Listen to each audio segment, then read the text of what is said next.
Grabe mga tol, napakainit ang panahon ngayon, no? Hindi na tayo hassle, hindi na tayo magkakapote kasi na nakaraan sobrang ulan dito sa aming lugar. Yun, McDo. Ayun o, magkakapit-bahay lang yung magkakapit-bahay lang yung drive tuloy yung Jollibee tapos McDo. Diba? Dito muna tayo guys sa drive-thru ng McDo or guys, bago na nga pala yung bag natin, yan may paper bag pa ng Jollibee, so ginawa natin dito kasi nagtutulas pag meron tayong mga drinks na babasa yung binakang ilalim niya. Ito na yung Jollibee to, yung McDo pala. Nakakalito Mac-share ng McDo, tapos dalawang medium price. Ayan. Punta na tayo sa Jollibee, drive-thru ng Jollibee. Mabilisan lang to kasi kailangan makaabot tayo ng 11:30. Hindi ko alam kung ilang minuto yung biyahe papunta doon sa Mahay Liburo, Camsor. Yan, papunta tayong Ragay Camsor. Sige. Yun, bali nakapagbayad na nga pala tayo. Tapos yung binayaran natin is 1,045. Yan yung total ni sir. Safe naman to, no? Bet, pwede pa makahingi sir ng isang ganito yung lang, cut ganito lang, idudubli ko lang to. Malayo kasi dala nito sa Ragay. Sa Ragay ang dala. Baka kasi mga alat. Safe naman to, no? Safe naman. Naka-tape naman. Yan.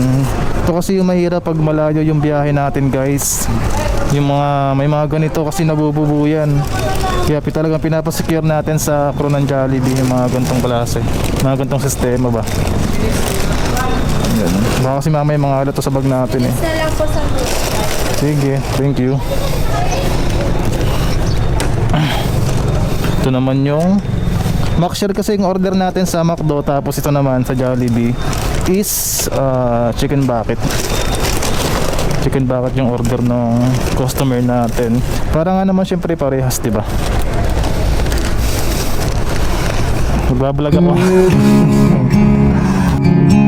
Wala ko dyan.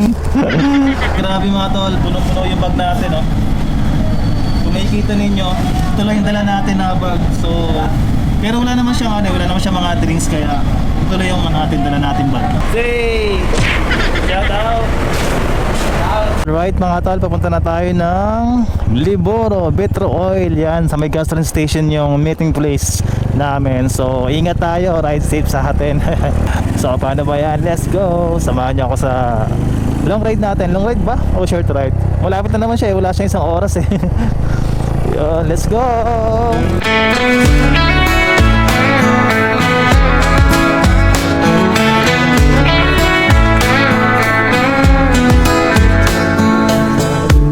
Underneath the starry sky, moonlight shining in your eyes, feeling like Medyo matagtag dun yung biyahe natin papunta rito sa Mahay Liburo. So bali waiting tayo dito kay sir, ipapasundo raw tayo. Malayo rin yung dito kasi Malapit lang. Taas lang. ayan, bali siya yung masundo sa atin. Papunta kayo na Sir J. Tara, let's go. Papunta na tayo mga tol kina Sir J. Ito yung sundo natin. Medyo papasok kasi yung sa kanila first time natin na makarating dito. So syempre kailangan natin magpa-guide para at least sa susunod na pagde-deliver natin, alam na natin yung pupuntahan natin, diba? Medyo may papasok mga tol dito sa kanila. Hello sir, kaway-kaway ka naman sa vlog ko dyan. Nagbablog ako. Sir, kaway-kaway ka sa vlog natin dyan. Ayan mga tol, bali na ihatid ko na nga pala kay Sir Jay. Salamat sa tiwala. Salamat sa tiwala sa tagkuhain pasabay natin sir. Ayan. Legit 100%. Yan. Thank you sir. Salamat. Enjoy. Yan. Pabalik na tayo ng Tagkawayan. Tara, ingat tayong lahat.